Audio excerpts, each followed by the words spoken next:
first of all, congratulate CMA for this award and for finding the right man for the award. They should come up with the right woman. Because I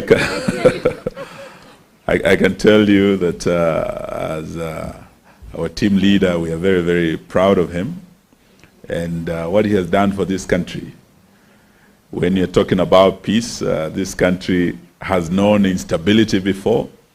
And during some of our darkest days, particularly in 2007, 2008, that is when he came out and stood by President Mwai Kibaki, stabilized this country.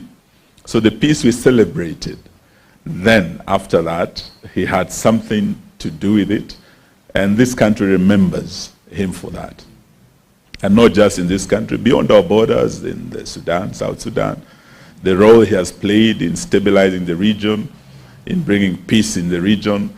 You couldn't have found a better person for this award. And we want to thank you for that, but also to congratulate His Excellency for his outstanding role as a mediator, as a peacemaker, and as a leader who has always fought to bring the country together for all Kenyans to live in peace and harmony. So we are very proud today to celebrate this award.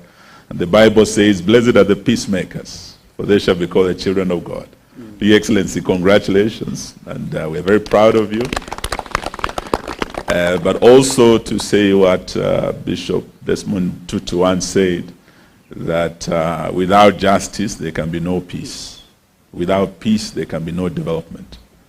I want to share the sentiments of His Excellency that indeed, even as we move forward, we must ensure that we do justice to ensure that our country is peaceful.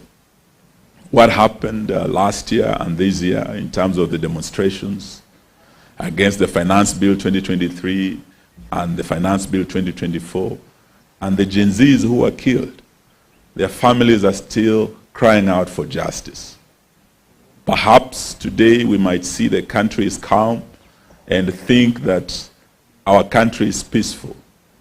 Indeed, it might just be the calm before the storm, especially with the plans of this broad-based government to bring back the 2024 Finance Bill.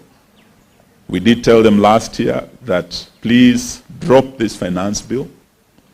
They did not listen to us, and it costed lives. 75 died last year, over 60 died this year, and bringing back this Finance Bill is like bringing back the storm that caused bloodshed.